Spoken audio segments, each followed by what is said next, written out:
What if Mother Earth and all her resources were able to be saved single-handedly by one source?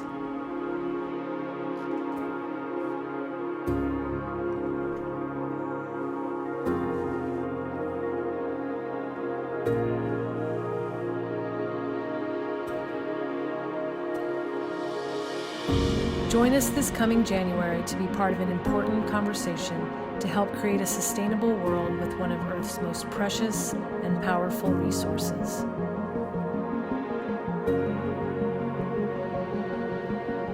In 2020, we were the only large-scale Midwest Hemp Expo with 55 speakers, over 1,000 attendees, and more than 70 exhibitors. This year, our expo will be virtual, even more far-reaching than before. We hope you will join us and the thousands of attendees to learn more about contributing to a more sustainable world with hemp.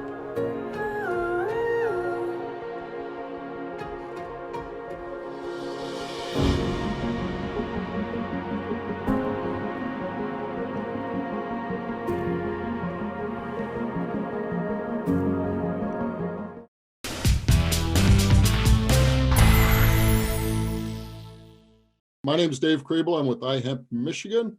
iHemp Michigan's mission is to educate, inform, and promote the research, development, and cultivation of industrial hemp here in Michigan. iHemp Michigan advocates for wellness in people and the planet through hemp, and it begins with the farmer. So let's kick it off. Farmer Blaine Bechtold, do you have any news for us this morning? You know, we've got a lot of news today. After last week, we didn't have much, but first of the year, of course, everything starts rolling and going. So that's where we're at. So first of all, USDA has come out. Of course, they have their regular program, what they call the ARC and county and PLC program, General Farm Program sign up. That runs until the 15th. They've also come out now. We're going to have a CFAF 3 program. Not a lot of details yet. Going to be $20 an acre for your row crops. There are going to be payments for specialty crops. I do not see yet where hemp is being included in this payment, and I don't think it will be in this payment. So not too much for the hemp farmers there, but, and then they also have a program out for any of the specialty crops, so to speak, that may have had a quality loss program, quality loss in your crop. So USDA, Farm Service Agency, to get more details on those, and if it's warranted, we'll have something special on the program, but right now just know that those are available. Also, USDA is seeking members for an advisory committee on urban agriculture.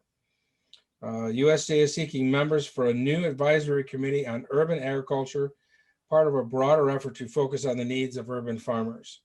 The 12-person committee will advise the Secretary of Agriculture on the development of policies, outreach relating to urban, indoor, and other emerging agricultural production practices, as well as identify any barriers to urban agriculture. Interested individuals or organizations may nominate themselves or others by March 5th of 2021. We'll have information up there on the website, but again, if you go to USDA and put in Committee on Urban Agriculture, I'm sure that information will come up and it'll tell you how to apply for that position if you're interested in that. A number of things from the Midwest Hemp Council. Justin Swanson, they're in Indiana, their 2001 legislative session is underway, and it runs till April 29th is when they end on theirs. So there's going to be a lot of topics they're going to be talking about there. It'll be a breakout year. They're talking about, of course, the smokable hemp. They're also going to change their bill, and we need to think about this for our states and other states. That they're going to put a mechanism in there for Indiana to track the federal definition of hemp, which means that when and if Congress raises this from 0.3 to 0.1, like we're all hoping, that in Indiana, the bill it automatically will cover that. And we may need to think about that again for Michigan and maybe some of the other states to make sure we've got that covered so we don't have to delay there. And they've also got their podcast is coming on this Thursday. This Thursday, they've got a couple of interesting people they're talking to on their podcast. They're going to have Mapping the Hemp Genome, Sam Proctor, Chief Executive Officer of GTR. It's a new company focused on genetic research. And then they're also going to have THC field test kit developed for law enforcement and hemp farmers. Ron Fazio, a chief operating officer in hemp Surgenetics.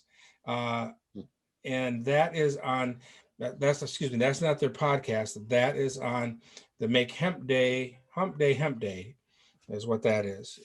And again, we'll have information on that. It's free for that. And that's going to be on Wednesday, January the 13th at noon to 1 p.m. Central Time. We'll have information up on that. All right. Purdue is going to offer a hemp essential online course starting January 28th. It's a self-paced course. It's 100% online. Your access will be videos and assessments throughout it. We'll put some information up on there. Our great friend, Marguerite Bolt is going to be doing doing that class.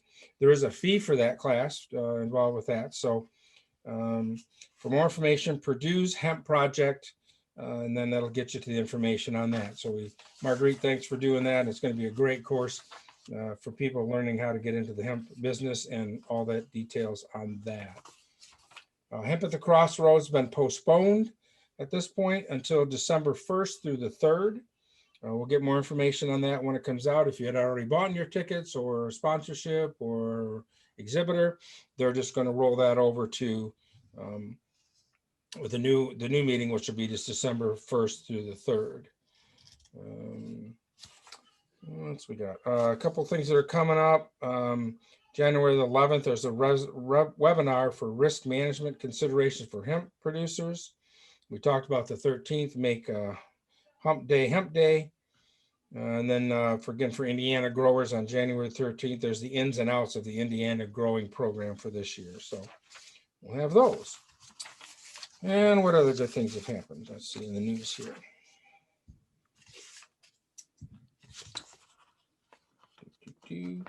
There was an email that just came out the other day from Philip Albertit. He is the Illinois MSU Extension, is where he's from, and he was part of the data collection they did for testing of hemp this year. They're going to share the information on the upcoming industrial hemp programming, research updates, and grower collaboration opportunities. He's pleased to announce the results of the 2020 Midwestern Hemp Database are now available at go.illinois.edu/hemp database. The Midwestern Hemp Database leverages growers' collaborator networks to provide research-backed regional insight into ergonomics, performance, and cannabinoid development of industrial hemp varieties. The report data is gathered from regional growers, participants in exchange for discounted cannabinoid profiling for CBC, CBD, CBG, CBN, and THC, made possible by their generous partner, Rock River Laboratories Incorporated and Pride Analytical and Consulting. They're going to do that again for 2021. So if you're interested in that, again, we'll get the information up there. But if you'll go to illinois.edu, I'm sure that you can find the links to where we need to go for this. There's a lot of people that were involved in this. The University of Illinois, Rock River Laboratories, like we said, Pride Analytical, University of Wisconsin, Dr. Shelby Ellison, Michigan State University, James D. Decker, Purdue University Extension, again, Marguerite Bolt, and a special thanks to over 140 grower collaborators who contributed to this project. More information on the project design and data collection, see the grower data collection protocol. So if you're interested in doing that for 2021, they're going to do that again, and you can sign up for that program for that. Very cool. And let's see, the last thing we got for little news today is Greenstone Farm Credit Services is providing $40,000 in scholarships to continue supporting youth education, agriculture, and ensure future generations have the knowledge necessary to be successful. Greenstone Farm Credit Services is awarding up to $40,000 in scholarships to incoming college freshmen pursuing a degree in agriculture-related field.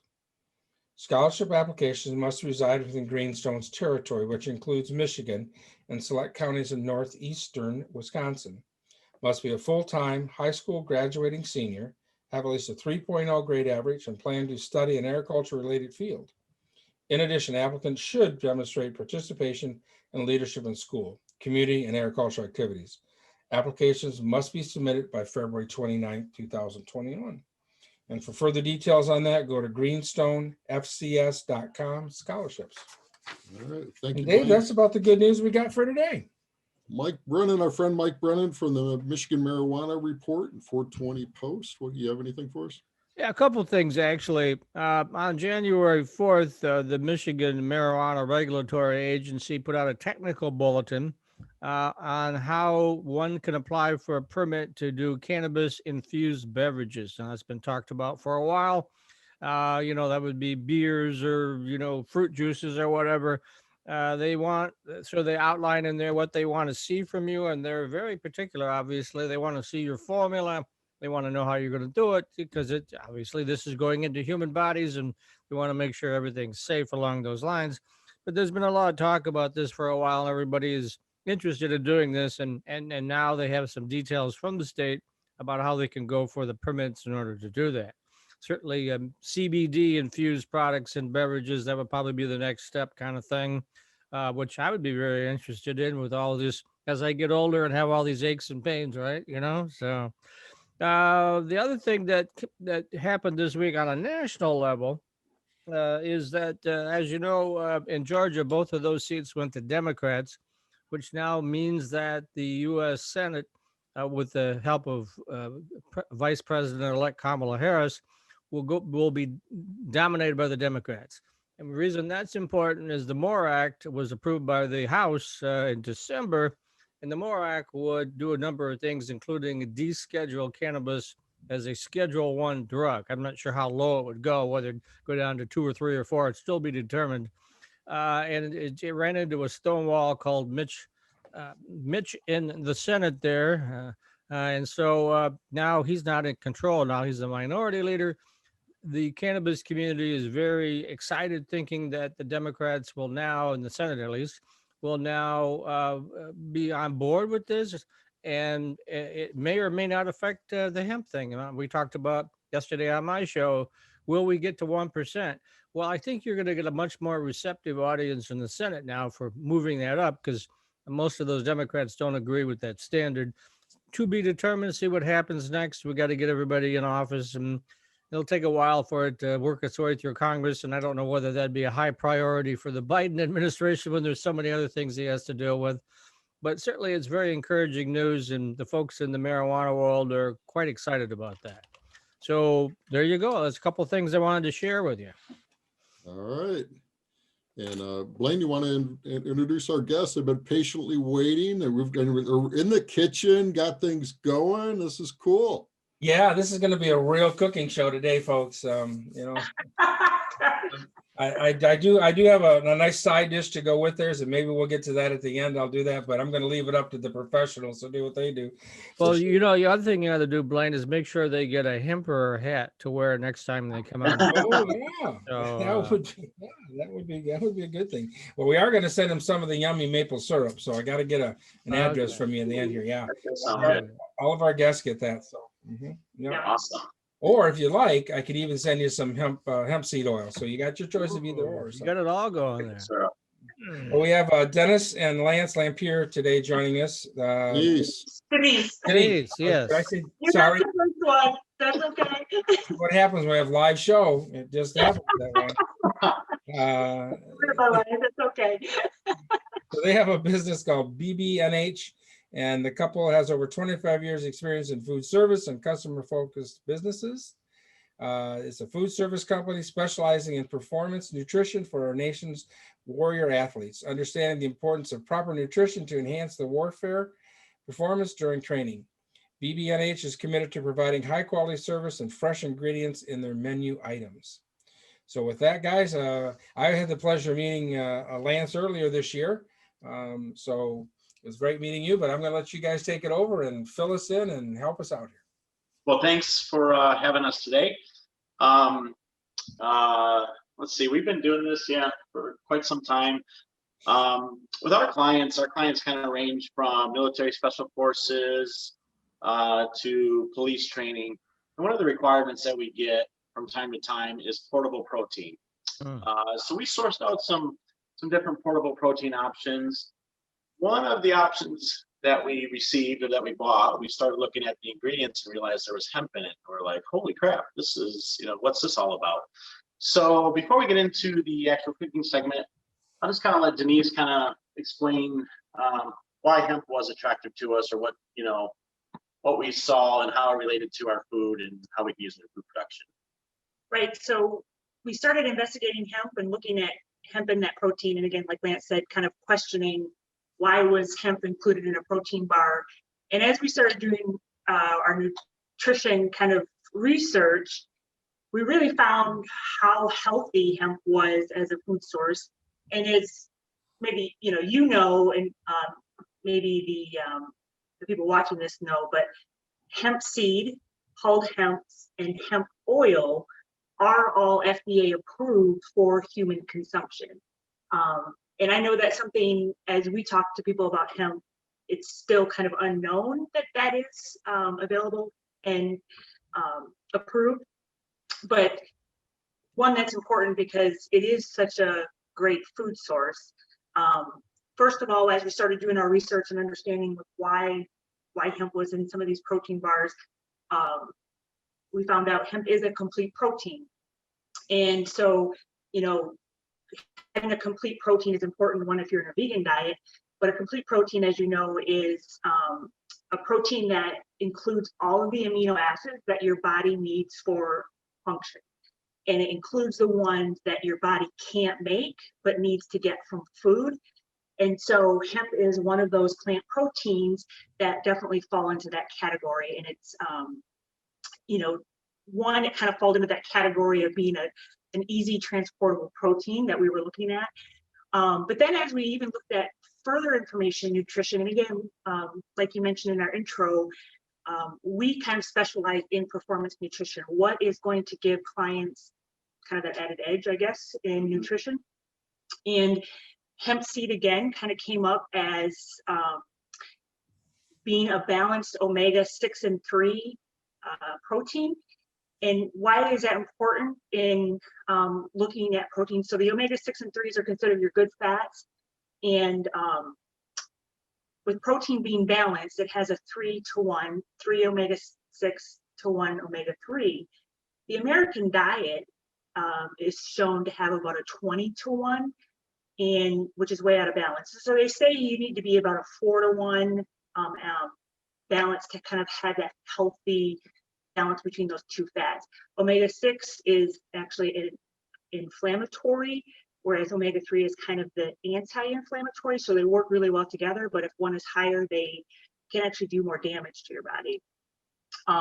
So that was an important nutritional aspect that we were looking at. And then just, as hemp, we were looking at where it grew, and we realized it grew really well in northern climates and in Canada. And I grew up in the Upper Peninsula of Michigan on a farm, and we really were looking at this farmland that we had up in the Upper Peninsula, and it's been for sale for a while. We really kind of started looking at food and our connection back to the Upper Peninsula. And so this past year, we decided, we're going to grow some hemp up in the Upper Peninsula, and did a little test plot, and that's kind of where we're at. Yeah. So we had to learn how to farm, which was quite a challenge, but a blast. So we had wonderful help with Michigan State. So one of the things that, as we're kind of jumping down this hemp wormhole, one of the things I discovered that it's gluten-free, and I have some gluten intolerances. Also realized that this is a very keto-friendly food, which I know a lot of our clients are big into the keto diet. Including me, yes. Yeah. So one of the things that I miss having to pay attention to gluten consumption is fried food. So for the past few months, I've been working on a breading mix. And it's, our intention is this summer we're going to be launching our company in the UP called Northland Provisions. Some of the other products that we're working on is a higher protein breakfast bar, other portable snacks utilizing hemp, but also utilizing some other grains that we can grow up there. and, certainly give to our clients, but also put to market. But just as a personal, like, I don't know what you want to call it, because I love fried food, but I just can't eat it. And I know those that are on the keto diet tend to stay away from fried food. I decided that I was going to work on some breading mixes. And I think you guys can see this here, but most people in their home have air fryers. It's becoming a very common way to fry food. So today, what we're going to do is we're going to do my version of a Nashville hot chicken. And it's pretty simple. Start with our chicken strips. We're going to go into some egg wash. Toss that around.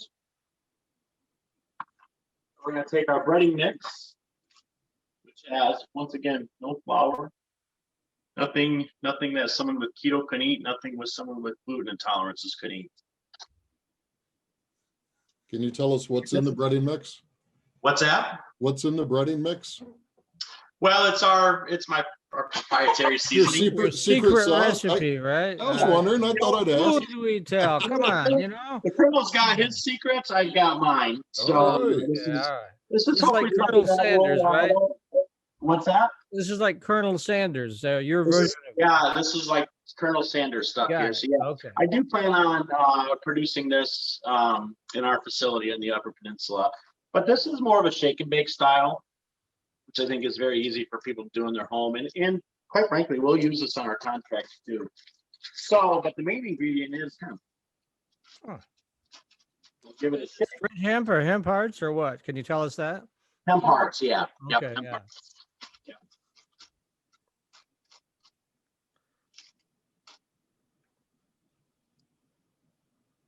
And I'll pull it out. You can see it coats nicely. I don't know if you can see it on the screen very well. Yummy. Yeah. That makes a wonderful coat. So we pop into the air fryer. And we won't go through the 15 minutes of cooking. So let me just wash my hands real quick. Finish this dish. One of the things I would add too is in keto diets, a lot of people tend to use either pork rinds or almond flour to do breading. And almond flour, while it's great, you can't eat it if you have a nut allergy.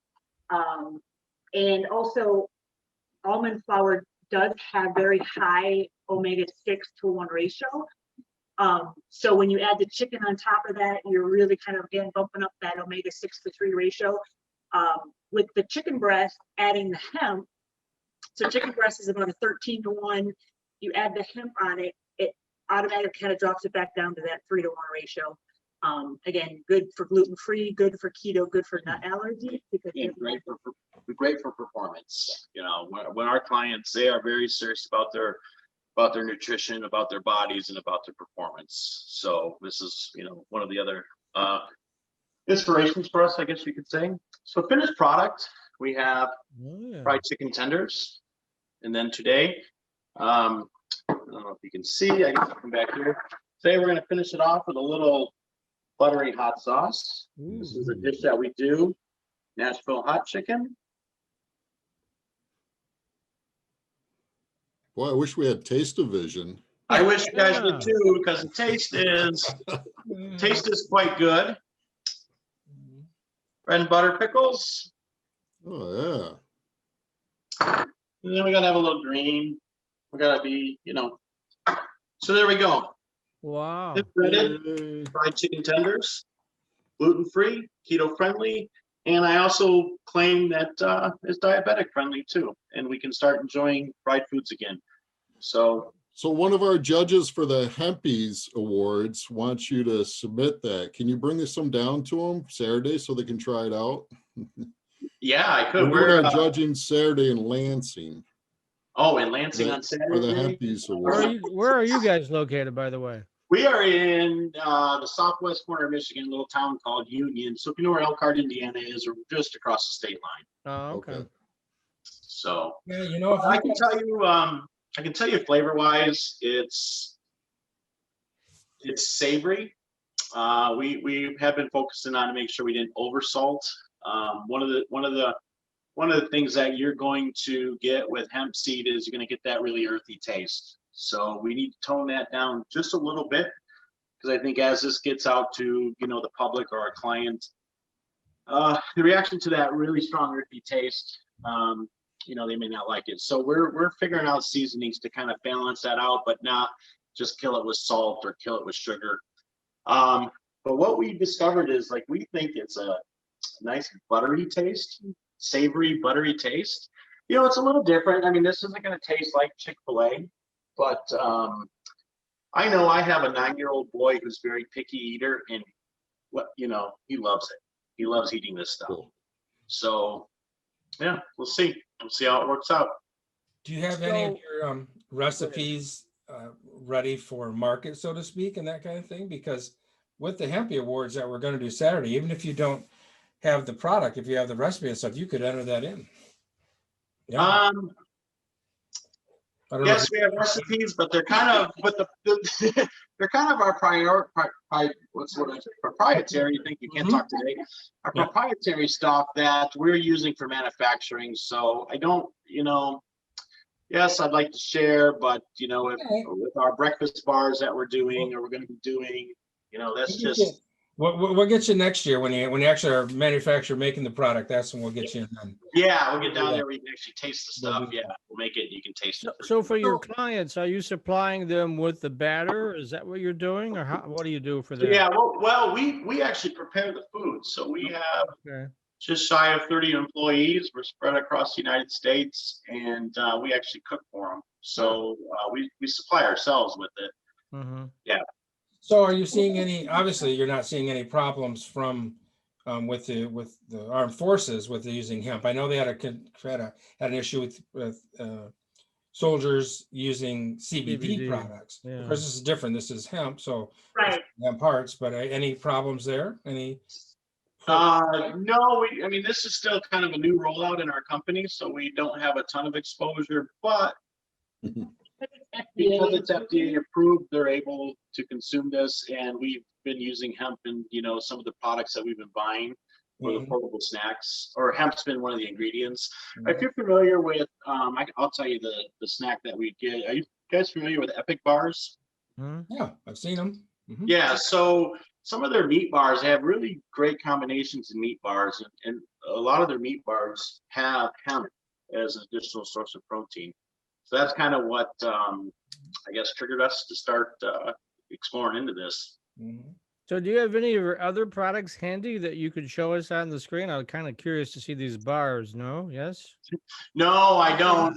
This is just something that we were able to produce here. So we're still, like, this company is still launching. We plan on launch in the summertime sometime.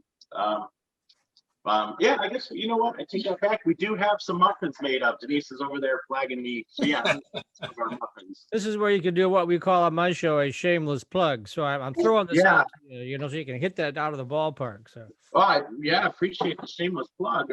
So Lance, your meal service basically for these high energy, high stress individuals that need to be really take care of themselves. Yes. Yep. Okay. So, I'm thinking like your breading, like we're getting all kinds of questions. What's in your breading, but couldn't you sell like prepackaged breading? That's exactly what we plan on doing too. Okay. So this isn't just for our clients. Our clients have been kind of our inspiration on, I guess, the nutritional direction that we wanted to go. And then, with having the farmland available, actually we have a processing building available in the UP that we're, kind of slowly renovating. I think that's why we went into this, and then finding out the performance aspects of the fat ratios with hemp and knowing and understanding how that is just a home run with performance. It's very similar to tuna fish as far as the, am I right on that? Very similar to tuna fish. It actually got more omega-3 than tuna fish. Yeah. The tuna fish is a little deceiving because the ratio looks higher when you look at the omega-3 compared to the omega-6. But when you look at the milligrams of tuna fish, hemp has a lot more. Now, I'm not a nutritionist, but there are different varieties of omega-3. Now, so seafood will have the omega-3 that's basically already been processed because the fish eat the plant food, right? And so what we're getting as omega-3 eating from hemp is the kind of unprocessed omega-3 that our body will have to kind of process, which is called the ALA. But it's still, you know, an important part for anti-inflammatory, and again, to have that balance. So one of the other products that we had made and we were playing around with are some muffin mixes. So these ones are a mixture of oatmeal, which you can buy in the store, and hemp seed ground up with banana and chocolate chips. Yeah. And the hemp, so there's no, again, these are gluten-free, there's no flour in these. Not keto friendly though. Yeah, they Oh, would be yeah, keto-friendly, well, but you they're gluten-free. And the hemp really makes just an awesome base when you put it with oatmeal, because once you grind it, the oils make it kind of sticky. Mhm. And if you find like other flours, like almond flour Very and things moist, like that, it makes it very very kind of moist. really holds in the moisture Yeah. really well. So these ones are great. One, they're filling because hemp has a lot of fiber. And that's one thing too that we found with protein bars on the market right now. There's a lot of sugar in them. Mhm. And when you eat them, You're starving 2 hours the later. sugar really kind of, there's not enough fiber with them, where the hemp really adds a lot of great fiber to kind of keep you full and not have that like sugar drop that sometimes you get with protein bars. So our breakfast bar, which will be very high protein that we're developing. Well, let's explain high protein. So you can actually have too much protein. What we've learned from our nutritionists that we work with, the target ratio in protein is we're looking between 12 and 20 grams of protein. So our breakfast bars that we developed are right at 15 grams of protein. But once again, they're gluten-free. They're not keto friendly. They're vegan, so that opens up another market. And they're a portable snack. You know, I travel a lot for business. I know, you know, I jump in the car because of some of my dietary restrictions. I'm really handicapped. You know, I just don't go to fast food. I don't go to, you know, restaurants, or actually I just don't have time to stop at restaurants. So portable snacks, healthy portable snacks are just, you know, something that I personally, you know, search for. And just, you know, yes, there are some out there that are available in convenience stores and what have you, but we feel that, you know, they just needed to be better.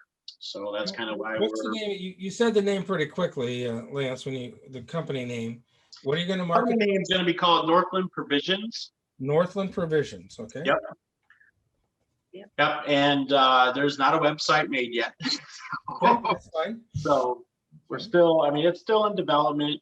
But I can tell you, we've been working on the breakfast bars for probably close to a year. Yeah, it's just been, and I don't know if you've ever done food testing or food development, but it's a long process. You know, it's just, you know, you're questioning mouthfeel, you're questioning taste, you're questioning, yeah, this is something I'm willing to eat, but is this a flavor that, you know, people traveling would take a, you know, want to buy or take an opportunity to buy, take a chance on it. So, well, we'll see. I mean, we're hoping we're going to hit the home run here. Yeah. All right. Well, I'm sure everybody would probably raise their hand and be volunteers to Yeah. taste testers for you. So, and when you're ready to go, when you're ready to launch it, let's make sure we have another show on it, and we'll talk about that too when you do that. So let's talk a little bit about your experience with growing the hemp up there this year. How did that go? Absolutely. It was, I had a blast. One, because I'm not in the kitchen. I've been in the kitchen for so many years. So actually being outside and sitting on a tractor was just therapeutic. But you know, besides me learning how to run a stinking combine, I think our results were better than expected. We grew, what did we grow? CFX2 in Grandi. Mm-hmm. And we just did a small small 5 acres. Yep. How many acres? So I know, You said 5 acres, right? 5 acres? yeah, just 5 acres. Yep. I know, I want to say the average of the numbers were roughly maybe 800 pounds an acre. I think we were pushing 1,500 pounds an acre. I think what we got in the grain bin was over 1,000 pounds an acre. I did have some combine learning. how not to throw it out the back or, shatter it off. So, but it was great growing. James from MSU was just very helpful to us. Just Yes, taught we did me. have a wonderful gem up in the Upper Peninsula Yeah. with him up there and helping us. We're gonna have him on the, he'll be one of the speakers at the expo as well this year, so. Yeah. I'm kind of surprised with the climate in the UP that you were so successful, because it's a pretty short growing season up there, isn't it, or not? Well, it's a good question, but if you look at where most of grain production is, it's Canada, and we're in the same grow zone. So that was another thing that we said, man, this is just lining up. We had plenty of time to grow. Matter of fact, this next year we're going to plant a little bit later. And I just want to be able to harvest a little bit later in the season, just with some of our contract obligations, to be honest. But we've talked to some of the farmers in Canada. I'm sure you folks have too. I mean, they're doing thousands of acres up there. So, what's our grow zone? 6? 5 or 6, yeah, one of the two, depending on where you are in the state. Mm-hmm. Yeah. It's right central UP. So about an hour south of Marquette, about an hour north of Escanaba. Yeah, I think we're right into the 6th grow zone. Yeah, so it was, and it's, it was really interesting. I mean, one, we had really perfect weather up there this year for growing. I mean, it seemed like rain came just a couple days after we planted. We planted about May 18th, harvested around Labor Day, I think it was. Yes. It goes quick. It didn't take long. I was surprised at that.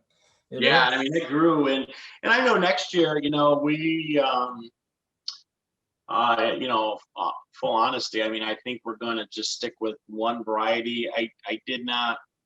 One variety, I don't remember which one it was, grew so tall. It was just such a challenge to combine. I just could not get the header up. So we were just wrapping and, vibrations to that machine that I just didn't feel right. So, but the other variety we grew was, probably grew 5-6 foot and just combined very well. So I think we'll lean to that. Yield wise, I think they're about the same. So I really pressure. Were you able, did it get up quick enough to be able to suppress the weeds, or did you have a weed problem? Oh yeah, no, we didn't have a weed problem. I think within 14 days, we almost had like full emergence. It was shocking to see how fast. Yeah. How did you plant it? With what did you plant it with up there? We used a grain drill. 6-inch, ended up being 6-inch row spacing, and probably about 40 pounds an acre. Okay. So we were probably a little thick in our coverage. We probably could tone that down a little bit. So I remember James kind of telling me that he thought we could actually maybe hurt our yield because we have too much in there. But I think all in all, we just had a great experience growing it.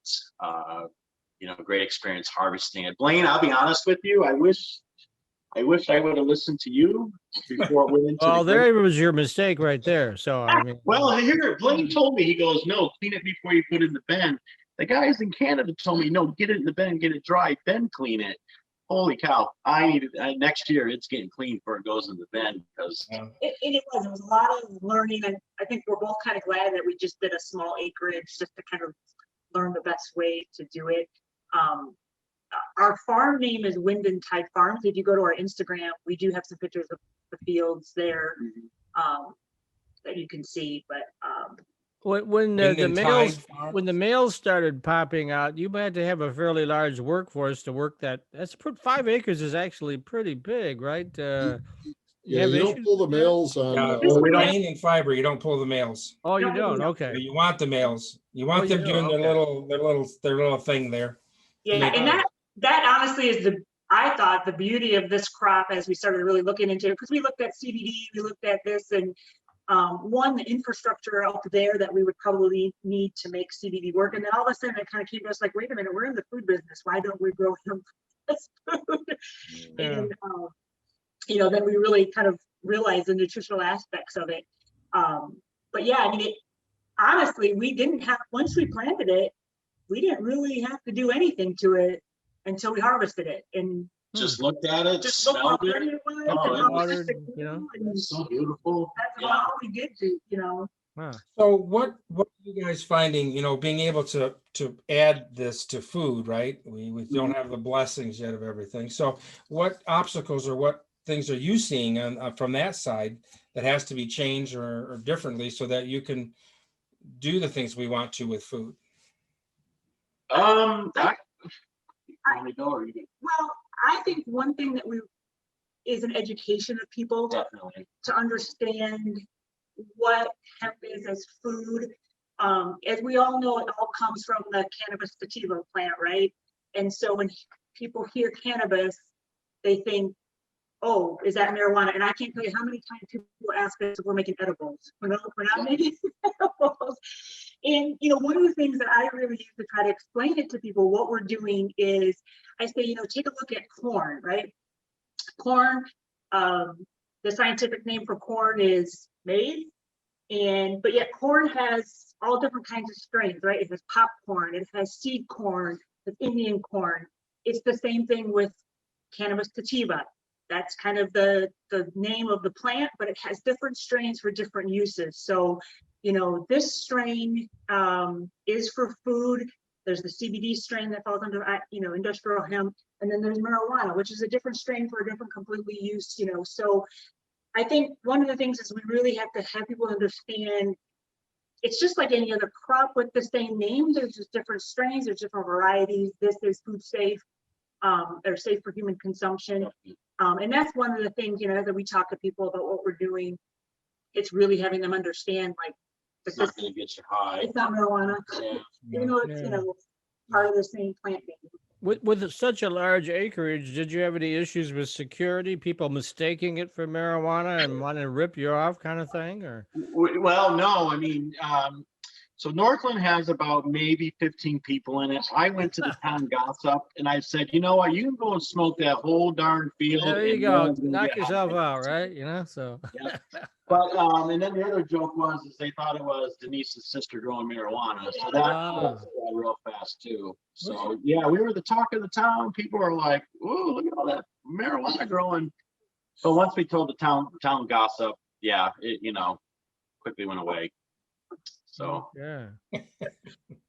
Yeah, it kind of resembles marijuana, but you have the leaf stuff, but it does look quite a bit different when it gets into that Right. seed starts growing on it. So yeah, it does look quite a bit different than that.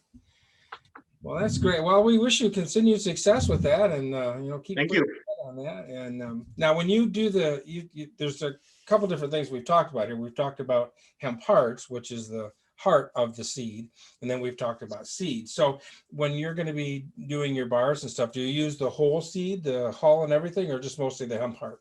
Just hearts. Yeah. The what I've discovered is that the outer shell is just changing the flavor a little too much. So it's just a much more earthier flavor. I do have some aspirations to make some like hearty bread flours, and I'm going back and forth right now between using the whole seed or just using the hearts.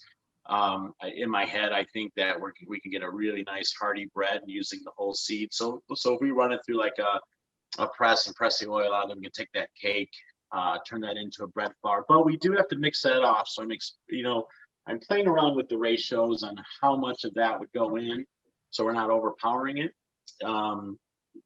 Those that have used this as food, you can overpower your food very quickly with it. So it's just getting those ratios down. No, we talked earlier. Did you get a machine then to make the hemp hearts? Did you get that working, or how are you?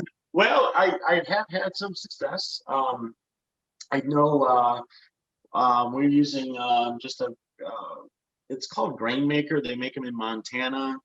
They have they're really more of a flour mill, but they do have hulling pads that can attach. You can motorize them. I don't think it's ideal. Well, let me take that back. Yes, we've had good success hulling it. Where we're struggling with is the separation from the hull and the heart. So we're searching out an aspirator right now. That seems to be the machine that that you use to make that separation. I know you said you have one, Blaine. Hulling machine. And I think when you told me you got about 90% success, you still have maybe 10% of the shell coming through. 10 to 15% of that. Yeah. So it sounds like, I don't know, have you looked into aspirators? And I haven't yet. I'm hoping to get back on that project. Yeah. So we I gotta get through the expo first, where I can free up a little time to get back to it. But yeah, sure.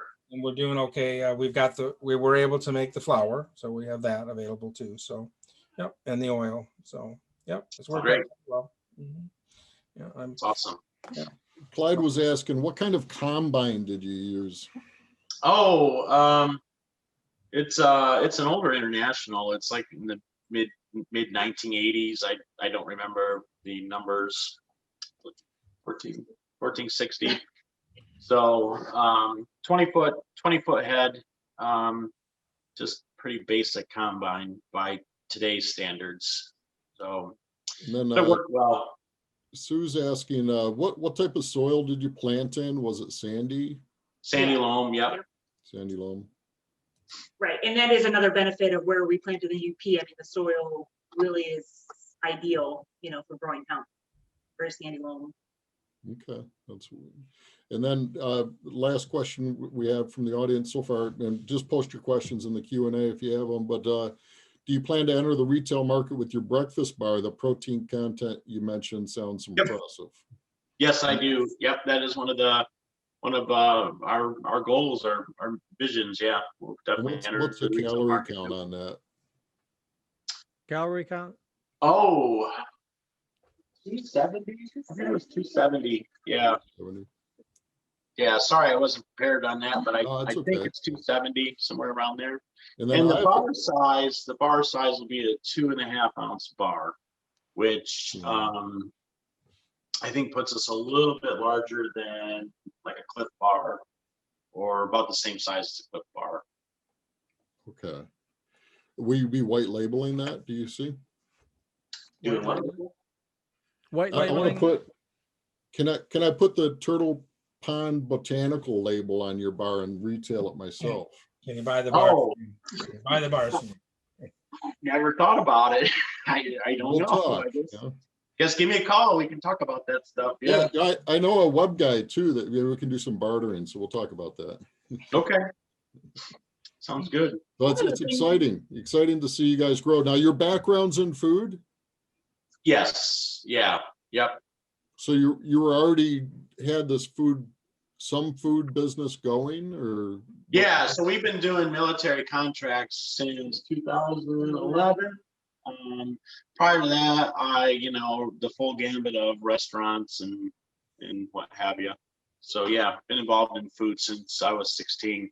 It's one of those things you can't get away from. Okay. Excellent. It's very, I'm sure it's going to be a very, very stressful time for a lot of our restaurants and vendors. Awful. Just awful. Yeah. Yep. Yep. Hopefully we see some daylight at the end of the tunnel here. Are you seeing? Actually, I live in Ann Arbor, and several of the big chains, like the Applebee's stores, they're for lease now. They've just collapsed. Oh yeah, yeah.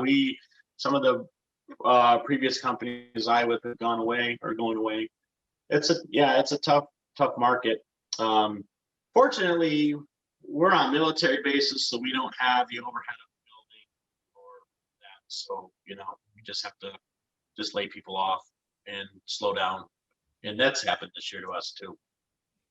I'm sure they've cut back on some of their training and other stuff too. They've just for sure. Yep. Everything's been changed very much. So yeah. So yeah. All right. So I know you don't have a website yet, but I'm sure you have an email address. If somebody wants to reach out to you, what would that be? It's L Lamphere. So L and then another L AMPHIER 01@gmail.com. So LLamphere01@gmail.com. Okay. Yeah, feel free to reach out. We'll make sure we get that in the chat too, so people can see that there. Yeah. So.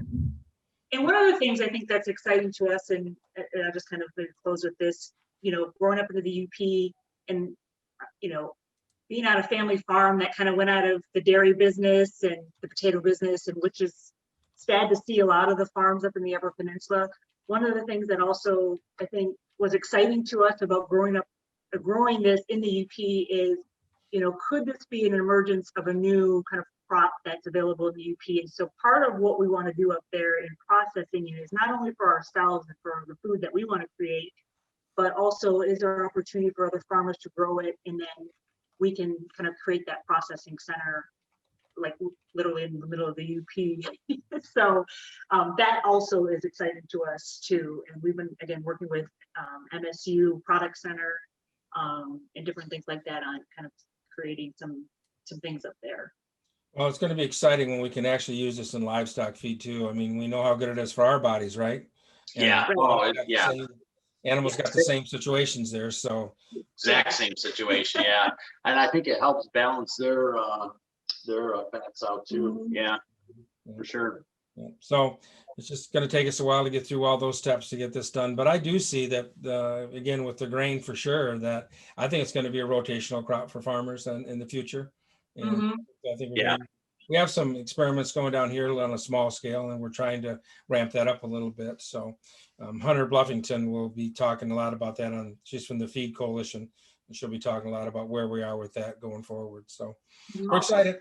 We're excited. Yeah. Yes, we are too. And thank you for Yeah. all of your work that you guys have been doing to kind Yeah. of get this in front of people. And Yeah.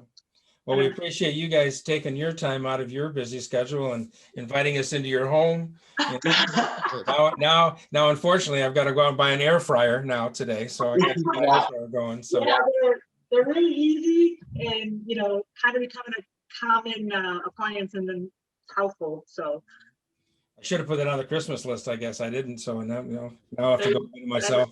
Christmas. Is it okay now? Is it okay if I give that to my wife for her birthday present? Absolutely. That sounds like a good one. Yeah. Sometimes appliances are not the best thing to do. So Better than a vacuum cleaner. no, not the vacuum cleaner. no vacuum cleaner. Yeah. Air fryer would be very romantic, Blaine. Well, we're all staying home now, right? I mean, we got to have things to do at home. So Yeah. Right. all right. Well, thanks, guys. We appreciate it very Thank you. much. Sharing your We're knowledge. getting some positive comments here, and Clyde was asking what you did with the straw. So your waste material, you probably just. Well, actually, yeah. I mean, I'm screwing around with that. I think don't know if this is going to work out or not for us, but I have some visions of trying to make some concrete out of it.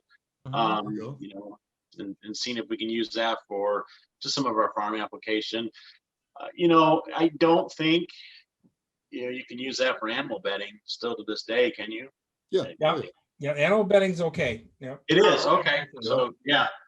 So maybe we'll bail it and see if anybody's interested in animal bedding. I was under the impression that you still could not. No, not a problem. The bedding's The fine. problem with the animal bedding is you just got to get it into a almost like pine shavings kind of almost. What I've found so far, now I've been decorticating the CBD plants, not the fiber like you're doing there. So it may be different, but when we decorticate that, the herd is a little too pokey yet. So we've got to get it onto that, to a different size so that it's good for the animals to lay on, that kind of thing. Sure. So, to do that. So, yep. All right. Well, Yeah. again, great. I wish we had some of the bars we could throw into the Hempy Awards this year, but we'll have to wait till next year for that. Yeah, next year. Yeah, for sure. Yeah, we get some done. I'll send them out to you guys. All right. Get you guys some. And when you're ready to launch, talk to us ahead of time. Let's make sure we get that on the show and get it out there if people know about it. So we'll be glad to do that. Oh, we appreciate it. Thank you so much. Yeah. All right. Have a good one. Thank you. Bye-bye. So I will do my, we got a few minutes yet to just, if you want to stick around for the fun. Yeah, part. I want to see. You're gonna want to watch Sure. this, so It's nothing like as nice as what you guys did, but we'll try anyway. So one of the things I want to mention, of course, is the expo coming up. MidwestIHempExpo.com. Go to the site there. We've got a lot of lineup of great speakers, topics that are going to be there, 2 days full of that. And then, of course, Saturday night, we'll have the Hempy Awards. Now, this weekend is the deadline to get your stuff in for actually judging. But if you still have a hemp product that you make and you want to get out there and let people know about it, you can still send entries in. Unfortunately, you won't be able to win because our judging is done this weekend, but we'll still be able to list your product and get it up there. And it's $50 per product that you have. And it's a great way to get it out to everybody if you're making something in the hemp and hemp related kind of thing. So Do you have one of those hemp awards handy on your desk there, Blaine? No, unfortunately, I don't, because I gave it to Mary because she has to make that plate. So I don't. Oh, okay. But what we have for an award is a hemp bowl that's been turned on a lathe. So it's hemp fiber and hurd that's been melted together or pressed together, so to speak. It's from the hemp wood down in Kentucky, and Squire Babcock is the one that's doing the making of the bowls for us. And they're very cool, and they'll be a very useful and kind of fun little thing to have if you have a shop or a business to be able to show it there. I think people will kind of be impressed by it. So, and it's handmade, so that's the cool thing about it. So anyway, so go to the Midwest ihempexpo.com and see what's going on there. We're still adding content to it even now. We had a little different for us now doing a virtual one versus the in-person one that we wanted to do, but hey, it's going to be a lot of fun, and we're really looking forward to having it this year and being able to at least do this format this way. So, yeah, on that. All right. So with that being said, Dave, Mike, anything else? Their agenda. Dave going through the. No, we're just waiting for the hemper now. We want to thank our sponsors, Varietas Labs and Neogen and Midwest Hemp Council. We want to thank them a lot for stepping up and helping us with this year's event. The community's really come together to help us pull this off. We've got a ton of content, and you're going to have access to it all year. So don't miss out. Get your expo pass. Mm-hmm. All right. With that, we're 4 minutes. So, okay, here we go. Here we go. So, see my neat little hat I got, guys? You can get one of these. I like it. You need one of those. I know you do. All right. So, this is from the Hemp Nut Cookbook is where I've got this from. This is roasted sweet potatoes with apricots and curried hemp seed. Now, I don't know if this is meets all the criteria that you were talking about, but so you get about 3 to 4 of the sweet potatoes and cut them into large chunks. You get 6 to 8 dried apricots, and you cut those in half.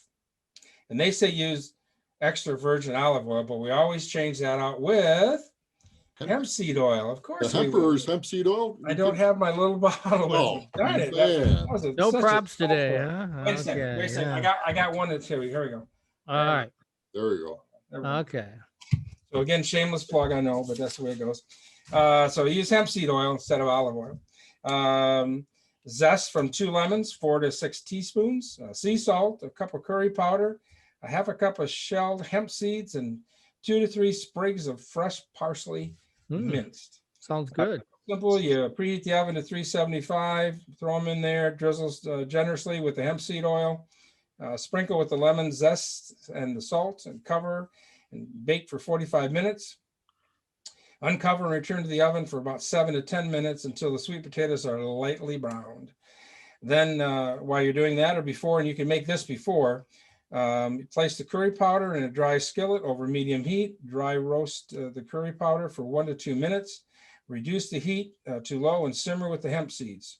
Toast, stirring in constantly and until the curry powder turns from an orange to a vivid yellow. It will return to a lovely orange color as it cools.